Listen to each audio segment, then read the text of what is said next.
وہ زمانے میں معزز سے مسلمان ہو کر اور تم خار ہوئے تارک قرآن ہو. خیرکم من تعلم القرآن وعلمہ، تم میں سے بہترین لوگ وہ ہیں جو قرآن سیکھیں اور سکھائیں.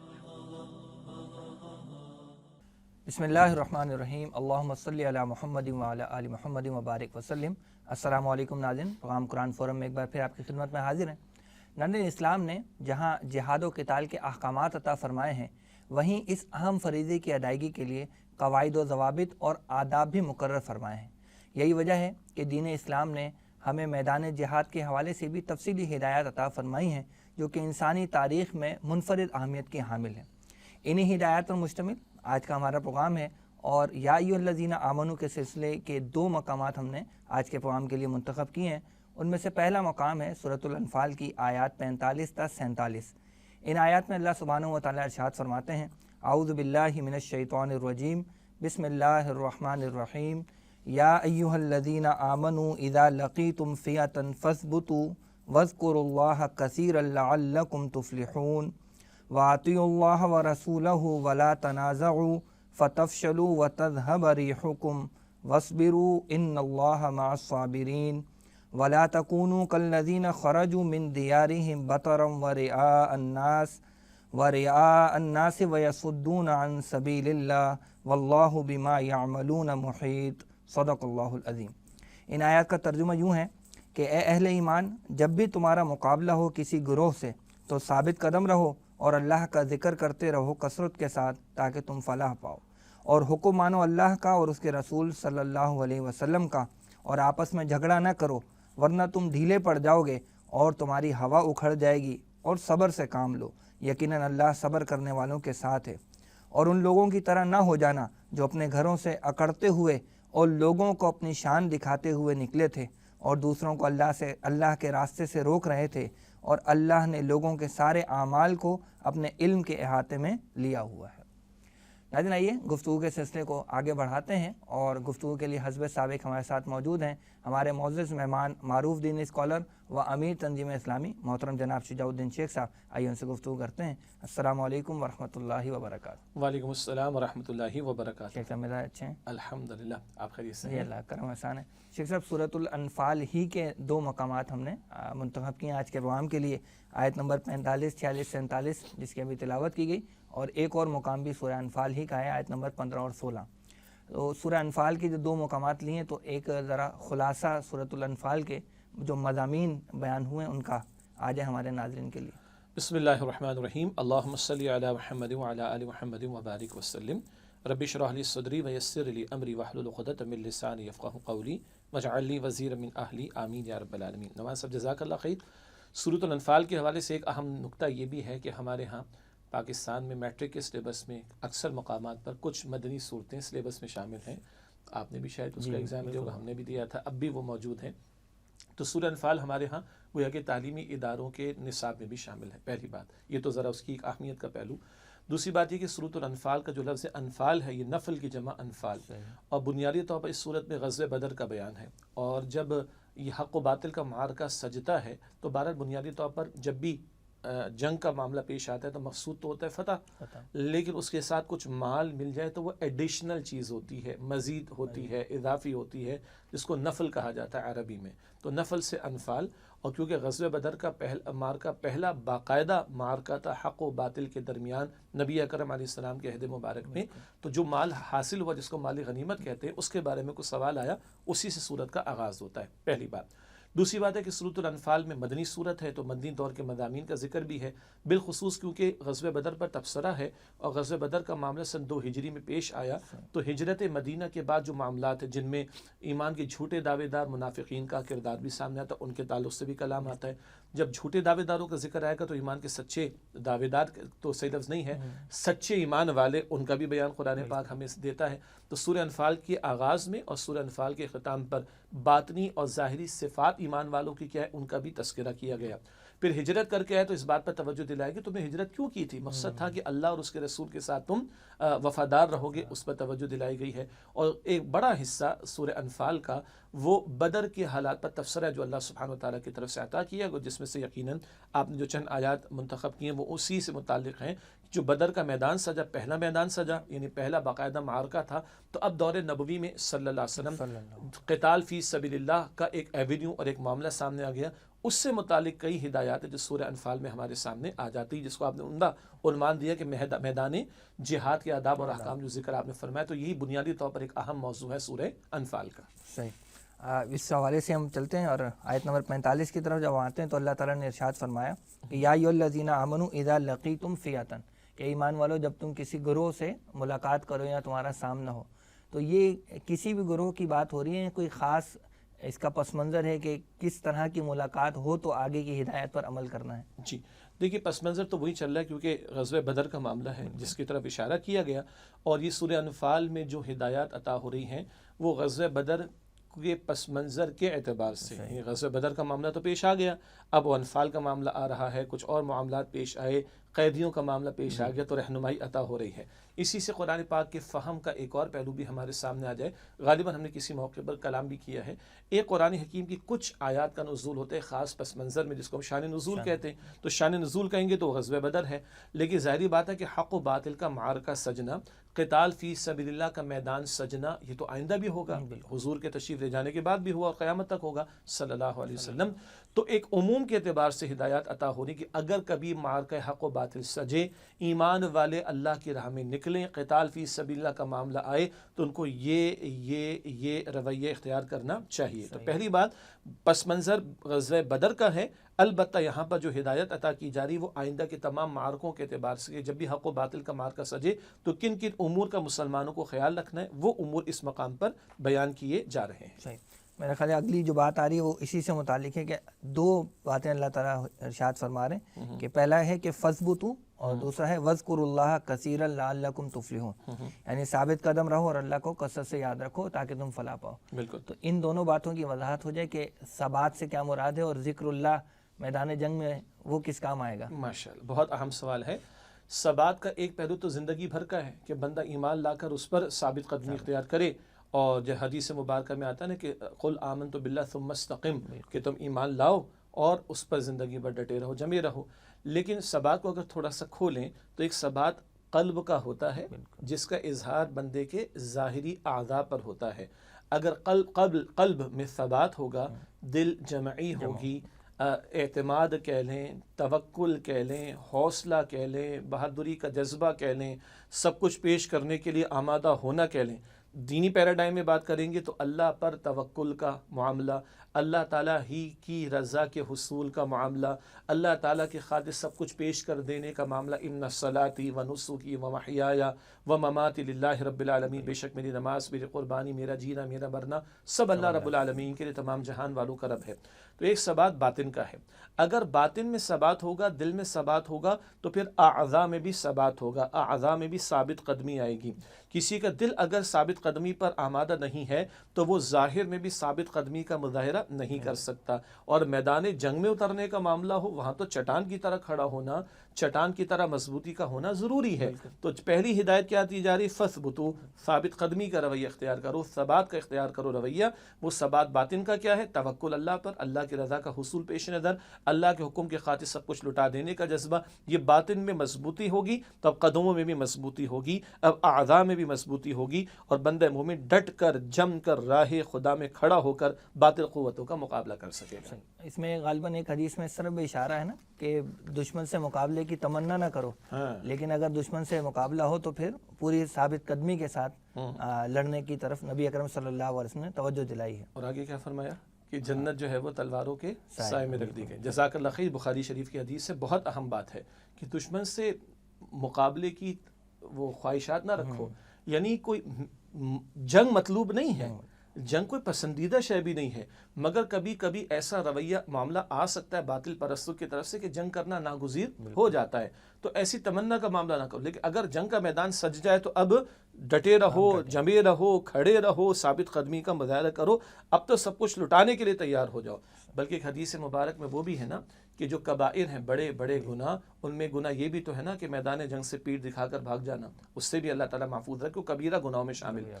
اور دوسری بات کیا آئی؟ تلواروں کے سائے میں جو ہے وہ جنت کو رکھ دیا گیا۔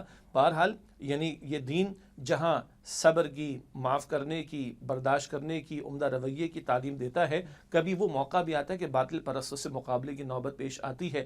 اگر ایسی کوئی حاجت نہ ہوتی تو کبھی اللہ کے رسول میدان بدر میں اپنے صحابہ کی جانیں پیش کرتے؟ 13-14 صحابہ نے جانیں پیش کی صلی اللہ علیہ وسلم رضی اللہ تعالی عنہ اجمعین۔ یہ ٹکراؤ کبھی کبھی ناگزیر ہو جاتا، جب ہو جائے تو پھر ڈٹے رہو اور جنت تلواروں کے سائے میں رکھی گئی، اسی حدیث کا حاصل ہے۔ شیخ صاحب دوسری ہدایت یہ دی گئی کہ اللہ کو کثرت سے یاد رکھو، تو میدان جہاد میں اللہ کو کیسے یاد رکھیں؟ وہاں لڑائی کریں گے یا نمازیں پڑھیں گے یا کیا کریں گے؟ بہت بہت اچھا نکتہ ہے۔ اچھا، ذکر الہی کی عمومی اہمیت بہت جگہ قرآن پاک میں بیان کی گئی۔ 21 پارے میں آپ دیکھیں، سورہ عنکبوت ابتدائی آیات ہیں، تلاوت کا حکم دیا گیا، نماز قائم کرنے کا حکم دیا گیا، اور آگے فرمایا والا ذکر اللہ اکبر۔ تلاوت اپنی جگہ ایک عمل ہے، نماز اپنی جگہ بڑا عمل ہے، فرض عمل ہے، لیکن والا ذکر اللہ اکبر۔ سورہ جمعہ کے آخر میں جمعے کا بیان آ گیا، جمعے کی نماز کی تکمیل ہو گئی، جمعے کی جماعت ادا ہو گئی، لیکن فَإِذَا قُضِيَتِ الصَّلَاةُ فَانتَشِرُوا فِي الْأَرْضِ وَابْتَغُوا مِن فَضْلِ اللَّهِ وَاذْكُرُوا اللَّهَ كَثِيرًا لَعَلَّكُمْ تُفْلِحُونَ۔ جمعے کے بعد بھی حج کے مناسک کا بیان آتا ہے، البقرہ کی آیت نمبر 202 سے کے آس پاس۔ حج کے مناسک کے بعد بھی اللہ تعالیٰ کہتے ہیں اللہ کا ذکر کثرت سے کرو، تو کثرت ذکر الہی کا تقاضا تو بار بار ہے۔ البتہ یہ ذکر الہی بندہ مومن کے لیے ایک بڑا اہم معنوی ہتھیار ہے۔ ایک ظاہر میں ایک تلوار ہوگی، گھوڑا ہوگا، آج کل آپ کہیں گے گن ہوگی، کوئی اور چیزیں ہوں گی، اسی طرح افرادی قوت ہوگی، دستے ہوں گے، خود موجود ہوں گے فزیکلی، یہ ایک ظاہری تیاری ہے، ہتھیار وغیرہ سب کچھ۔ ایک معنوی ہتھیار ہے، وہ ہے ذکر الہی کا معاملہ۔ کیوں؟ سبحان اللہ، اللہ فرماتا ہے فَاذْكُرُونِي اذکرکم، تم مجھے یاد رکھو میں تمہیں یاد رکھوں گا۔ ایک بزرگ نے بڑی پیاری بات کی، مجھے خوب معلوم ہے میرا اللہ مجھے کب یاد رکھتا ہے۔ کہا کیا دلیل ہے آپ کے پاس؟ دیکھو اللہ کہتے ہیں تم مجھے یاد کرو میں تمہیں یاد رکھوں گا۔ تو بندہ مومن کے لیے جو سب سے بڑا اور معنوی ہتھیار ہے وہ ذکر الہی ہے۔ چنانچہ آپ دیکھیے بدر کے میدان میں 313 کی تیاری کیا تھی؟ تقریباً نہ ہونے کے برابر، اور 1000 کا لشکر پورا تیاری کے ساتھ آیا، لیکن اصل شے کیا تھی؟ ان 313 کا اللہ کے ساتھ تعلق کی مضبوطی کا معاملہ، اللہ ان کے ساتھ تھا۔ تو یہ بندہ مومن کا معنوی ہتھیار ہے ذکر الہی کا معاملہ، جو اس کو باطن کا ثبات بھی دے گا، اور باطن کا ثبات دے گا تو ظاہر کا ثبات بھی میسر آئے گا، اور اس سے بڑھ کر نصرت الہی اس کی دستگیری فرمائے گی۔ ایک نقطہ مفسرین نے بڑا پیارا لکھا، آپ دیکھتے ہیں مشقت والے کام لوگ کرتے ہیں، ہاتھ سے کام کرتے ہیں، مشقت والے وہ گانے گنگناتے رہتے ہیں، اور وہ گانے گنگنانے میں ان کو محنت نہیں کرنا پڑتی، وہ گناتے چلے جاتے ہیں، پر وہ تو ایک الگ بحث ہے۔ بندہ مومن راہ خدا میں کھڑا ہو تو اس کی زبان پر ذکر کا جاری ہو جانا یہ کوئی ایسی محنت طلب بات نہیں ہے، جیسے گانا گنگنانے والے کے لیے مشقت کے کام کے دوران میں گانا گنگنانا کوئی ایشو نہیں ہے، وہ گانے گنگناتا رہے، بھائی اللہ اس کو ہدایت دے۔ بندہ مومن ان محنت و مشقتوں والے معاملات میں جب کھڑا ہوتا ہے تو وہ اللہ کا ذکر زبان پر جاری رکھتا ہے، وہ تکبیر بھی ہے اور تکبیر کے ساتھ ذکر الہی کا معاملہ بھی ہے۔ اور ایک اور اہم نقطہ کیا ہے کہ جب جنگ کا میدان سجتا ہے تو بندے کو اپنے سوا کسی کی فکر نہیں ہوتی عام طور پر، لیکن مومن کی فکر کیا ہوتی ہے؟ اللہ کی خاطر کھڑا ہوا ہوں تو اللہ کی خاطر کھڑے رہنے میں کمی نہ رہ جائے۔ اس احساس کو تقویت کیسے ملے گی؟ وہ ذکر الہی کے ساتھ ملے گی، جو اللہ کہتا ہے کہ تو ذکر کر میرا، میں تجھے یاد رکھوں گا۔ وہ حدیث بھی عموم کے اعتبار سے یہاں پر آ جائے کہ بندہ دل میں اللہ کو یاد کرتا ہے، اللہ بھی دل میں یاد کرتا ہے، بندہ محفل میں یاد کرتا ہے، اللہ بہتر محفل فرشتوں میں یاد کرتا ہے، بندہ ایک بارش اللہ کی طرف، اللہ بندے کی طرف ایک ہاتھ بھر آتا ہے، بندہ ایک ہاتھ بھر اللہ کی طرف، اللہ 2 ہاتھ بھر اس کی طرف، اور بندہ چل کر اللہ کی طرف، اللہ دوڑ کر اس کی طرف آتا ہے۔ تو یہ ذکر الہی اللہ کی نصرت کو متوجہ کرنے کا بھی بہت بڑا ذریعہ اور مومن کا بہت بڑا معنوی ہتھیار بھی ہے۔ اس کو پھر یہ بھی یاد رہے کہ وہ کس مقصد کے لیے یہاں میدان میں آئے، وہ اپنی ذات کے لیے انتقام لینا نہ شروع۔ شہادت ہے مطلوب مقصود مومن، نہ مال غنیمت نہ کشور گشائی۔ کیا شے بندے مومن کو سب کچھ پیش کر دینے پر آمادہ کرتی؟ وہ اللہ کی رضا ہے۔ بجا آپ نے فرمایا کہ وہ مقصد تازہ رہے گا، ذکر الہی کرتا رہے گا تو مقصد تازہ رہے گا، اور جب مقصد تازہ رہے گا تو اخلاص کے ساتھ عمل کرے گا، اور اخلاص کے ساتھ عمل کرنے والوں کے لیے اللہ تعالیٰ کی مدد کا وعدہ ہے۔ شیخ صاحب آگے بڑھتے ہیں اور آیت نمبر 46 یعنی اگلی آیت کی طرف آتے ہیں، تو اس میں اللہ تعالیٰ نے فرمایا کہ وَأَطِیعُوا اللَّهَ وَرَسُولَهُ وَلَا تَنَازَعُوا، یعنی اللہ اور اس کے رسول کی اطاعت کرو اور تنازع مت کرو۔ تو یہ اللہ رسول کی اطاعت تو ویسے بھی مطلوب ہے، لیکن یہاں میدان جہاد میں خاص اس کا حکم کسی خاص اہمیت کے پیش نظر دیا گیا، اور پھر ساتھ ہی یہ جو تنازع کا ذکر ہے اس کی بھی تھوڑی وضاحت ہو جائے۔ دیکھیے اصولی بات یہ ہے کہ بندہ مومن کے لیے سب سے بڑا جو ہتھیار ہے وہ اللہ کا ذکر، جیسے کہ پہلے بات بیان کی گئی، ثبات کا ذکر بھی پہلے آ چکا۔ اللہ تعالیٰ اور اس کے رسول علیہ السلام کی اطاعت عموم کے اعتبار سے ہے، ہر زندگی کے تمام معاملات میں جہاں جس بات کا حکم دے دیا گیا وہ بجا لاؤ، جس بات سے روک دیا گیا اس سے رک جاؤ۔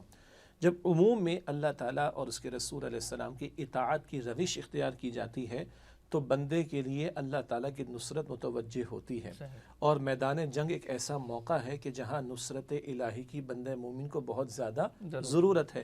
تو جتنا ایک بندہ مومن اللہ اور اس کے رسول کی نصرت، اللہ اور اس کے رسول کی اطاعت کی روش پر رہے گا، اتنا وہ اللہ کی رحمت کو اور اس کی نصرت کو اپنی طرح متوجہ کر سکے گا۔ اور اس کے برعکس اگر معصیت کی روش ہے، اللہ تعالیٰ اور اس کے رسول علیہ السلام کی نافرمانی کا رویہ ہے، تو پھر یہ وہ بات ہے کہ جو اللہ تعالیٰ کی نصرت سے بندے کو دور کر دیتی ہے۔ سورۃ النحل کے آخر میں آتا ہے نا، ان اللہ مع الذین اتقوا، بے شک اللہ تعالیٰ تقوی والوں کے ساتھ ہے۔ ایک اللہ کی معیت ہر ایک کے ساتھ، ہوا معکم، تمہارے ساتھ اللہ جہاں کہیں بھی تم ہو، اینما کنتم، لیکن ایک اللہ کی نصرت، ایک اللہ کی معیت خصوصی ہے، تو وہ تقوی والوں کے لیے، فرما برداری کرنے والوں کے لیے اللہ کی خاص نصرت ہے، جس کا بہت زیادہ ضرورت کا معاملہ میدان جنگ میں بھی پیش آتا ہے۔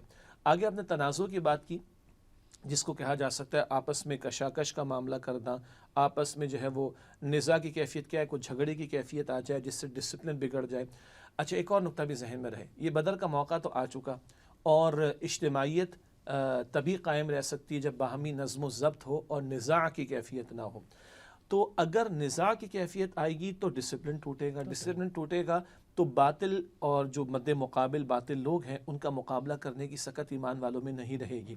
ذہن میں ایک بات یہ آ رہی ہے، اگر ہم غزوہ احد کو ذہن میں رکھیں، اور آپ کے علم میں ہو، ناظرین بھی جانتے ہیں کہ جو نبی اکرم علیہ السلام نے ایک درے پر ایک صحابی کو مقرر کیا تھا امیر بنا کر، اور کچھ لوگوں سے ان کی بات ماننے میں ذرا خطا کا معاملہ ہو گیا، تو کوئی 35 کے قریب لوگوں سے خطا کا معاملہ ہوا تو 70 نے جام شہادت نوش کیا غزوہ احد میں۔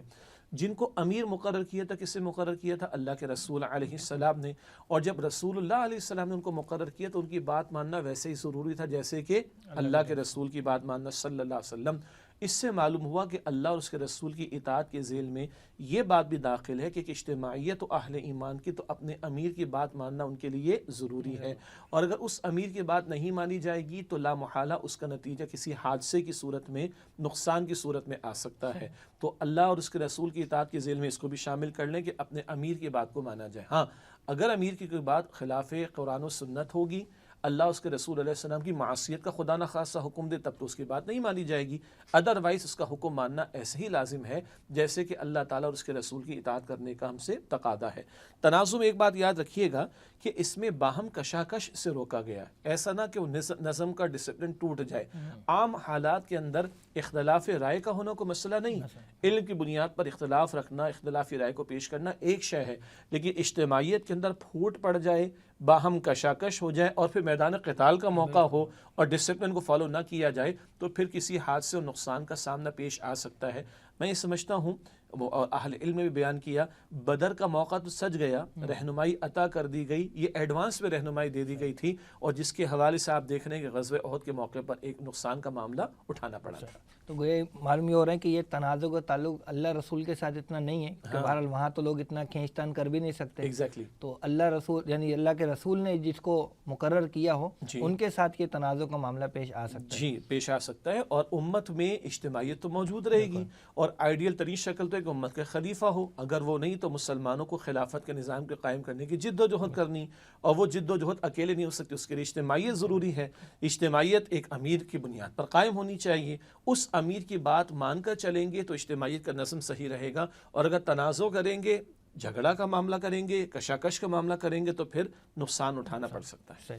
اور اس کا ذکر اللہ نے آگے فرمایا کہ اگر تنازع ہوگا تو پھر فتفشلوا وتذهب ريحكم، یعنی تمہارے اندر کم ہمتی آ جائے گی اور تمہاری ہوا اکھڑ جائے گی۔ تو یہ کم ہمتی سے یہاں پر کیا مراد ہے، اور ہوا اکھڑ جانا یہ کیا کوئی محاورتاً چیز ہے یا کوئی واقعتاً ایسا ہوتا ہے؟ اچھا کہ آپ نے محاورے کا ذکر فرما دیا، اس پر ہم بات کر لیں گے انشاءاللہ تعالیٰ ابھی۔ دیکھیے دو باتیں بتا دی گئی ہیں، ایک تو تم جو ہے وہ فتفشلوا وتذهب ريحكم، تم ذاتی طور پر کیا ہو جائے گی، تم کمزوری پیدا ہو جائے گی، بزدلی آ جائے گی۔ اگر اجتماعیت کا نظم ٹوٹتا ہے، تنازع کی شکل پیدا ہوتی ہے اور جماعتی ڈسپلن قائم نہیں رہتا تو لا محالہ اس کی بے برکتی کیا ہے؟ اس کی بے برکتی ہے کہ دلوں کے اندر بزدلی پیدا ہو جائے گی، کمزوری پیدا ہو جائے گی، اور مد مقابل کا مقابلہ کرنے کا جو ایک ارادہ ہونا چاہیے، عزم ہونا چاہیے، وہ عزم کمزور اور ڈھیلا پڑ جائے گا۔ دوبارہ اس تنازع کا بے برکتی کا ایک نتیجہ کیا نکلے گا؟ تمہارے اندر کمزوری پیدا ہو جائے گی، بزدلی پیدا ہو جائے گی، تمہارے اندر باطل کا مقابلہ کرنے کی ہمت باقی نہیں رہے گی۔ ہوا اکھڑ جانا کیا ہے؟ یہ محاورہ ہے ہمارے یہاں اردو زبان میں۔ مراد کیا ہے کہ تم دوسروں کی نظر میں حقیر ہو جاؤ گے، دوسروں کو تم پر مسلط ہونے کا، تم پر غالب آنے کا موقع مل جائے گا، وہ تمہیں اپنے لیے تر نوالہ سمجھیں گے، ہلکا معاملہ سمجھیں گے، اور تمہیں ختم کرنا، تم پر قابو پانا، تم پر غالب آنا، اس کو وہ آسان سمجھیں گے۔ یہ دو طرفہ معاملہ ہوا، تمہارے اندر بزدلی کا پیدا ہو جانا ایک نتیجہ، اور ہوا اکھڑ جانا کہ ان کی نگاہوں میں تم حقیر ہو جاؤ گے۔ گویا اس تنازع کا نتیجہ تمہاری مغلوبیت، تمہاری شکست یا تمہارے نقصان کی صورت میں سامنے آ رہا ہے، تو تنازع سے بچنے کی ترغیب اس انداز سے بھی دلائی گئی۔ اور یہ خاص طور پہ غزوہ بدر کے بعد جو مسلمانوں کا ایک مورال بوسٹ ہوا تھا، تو اس کے ریفرنس سے بھی کہا جا رہا ہے کہ اگر یہ چھیڑ چھاڑ کرو گے، تنازع کرو گے، تو پھر یہ روب اور دبدبہ تمہارا ختم ہو جائے گا۔ یعنی بدر کا تو معاملہ اللہ تعالیٰ یوم الفرقان قرار دیتا ہے نا، اسی سورہ انفال میں حق اور باطل کے درمیان فرق کر دینے والا دن اس کو قرار دے دیا گیا۔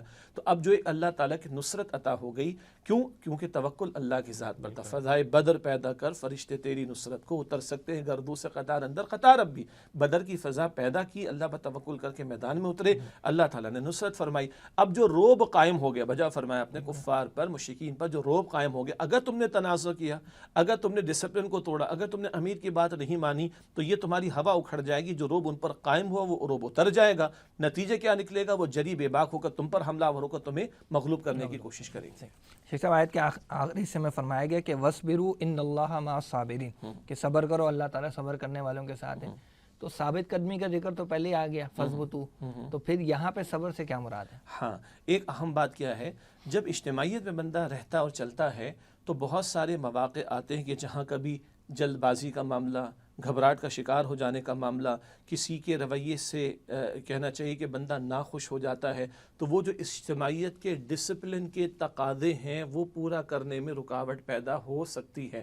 صبر صرف یہ نہیں کہ بیمار ہو گئے تو بھائی چلو صبر کر لو، صبر صرف یہ نہیں کہ پیر میں کانٹا چبھ گیا تو صبر کر لو۔ صبر کے بہت سارے پہلو ہو سکتے ہیں، بہت سارے اس کے درجات ہو سکتے ہیں، اور بہت سارے اس کے ایونیوز ہو سکتے ہیں۔ میدان قتال میں ثبات کا ذکر تو آ گیا، اس ثبات کے ساتھ جب تنازع سے منع کیا گیا تو وہی اجتماعیت کی طرف معاملہ۔ جب اجتماعی زندگی ہوتی ہے، ظاہری بات ہے امیر کو فیصلہ تو کرنے ہوتے ہیں، مشورہ بھی وہ کر لے گا۔ اگر 20 لوگ مشورہ دیں گے تو فیصلے کتنے ہو سکتے ہیں؟ ایک ہی ہوگا۔ اور اگر 20 نے 20 مشورے دیے تو ایک ہی پر فیصلہ ہو سکتا ہے، اور عین ممکن ہے کہ 20 کے برعکس ہو جائے، یا 20 میں سے کسی ایک پر ہو جائے، یا 20 افراد نے 4 مشورے دیے، ایک مشورہ دینے والوں کی تعداد 6 تھی، تو لا محالہ اگر وہ 6 کے مشورے پر عمل ہوگا تو باقی 14 کے مشورے کو تو نہیں مانا گیا۔ اب یہاں اگر کوئی بے صبری کا اظہار، ہماری تو سنتا کوئی نہیں، ہمارے تو مشورے پر عمل نہیں ہوتا، اگر یہ کیفیت آ جائے گی تو اجتماعیت کے اندر دراڑ پیدا ہوگی، کمزوری پیدا ہوگی، پھر وہی بات کہ وہ وَتَذْهَبَ رِيحُكُمْ حکم والی بات آ جائے گی۔ تو یہاں صبر کیا ہے؟ اجتماعیت میں جو مشکلات آتی، مزاج الگ الگ ہوتے ہیں، 5 انگلیاں برابر نہیں ہوتی، ایک باپ کے 5-4 بیٹوں کا، بچوں کا مزاج ایک نہیں ہوتا، چاہے جائے کہ جماعت میں سینکڑوں ہزاروں لوگ ہوں، تو یہاں پر اپنے جذبات کی کبھی قربانی، ایثار، قربانی، صبر کرنا، جھیلنا، برداشت کرنا، ہمارا مشورہ قبول نہ ہوا، ہماری خواہش کے مطابق، اس سارے تناظر میں اپنے آپ کو تھام کر رکھنا، جھگڑا نہ کرنا، گھبراہٹ کا شکار نہ ہو جانا، اور جلد بازی کا کوئی معاملہ نہ کرنا، میری بات نہیں سنی گی، میں نہیں چلتا بھائی، میں نہیں کھیل رہا، ہمیں تو سنا نہیں گیا، نہیں، بلکہ اجتماعیت کے جو مقاصد ہے اس کو مقدم رکھ کر ساتھ چلنے کی کوشش کرنا۔ اگر یہ نہ ہو تو جماعت نہیں چل سکتی، جماعت نہیں چل سکتی تو پھر کیسے اجتماعیت کے پیش نظر جو حق کو غالب کرنے کا مشن ہے وہ پورا ہوگا؟ اس لیے جماعتی زندگی کے ڈسپلن پر کاربند رہنا، اس میں جو کڑوے گھونٹ پیتے ہیں اس پر بھی صبر کی تلقین کی جا رہی ہے، اور ان کے ساتھ پھر اللہ تعالیٰ ہے، ان کے ساتھ اللہ تعالیٰ ہے۔ اور آگے جیسے ذکر آ رہا ہے ان اللہ مع الصابرین، اور قرآن پاک کہتا ہے بھی استعینوا بالصبر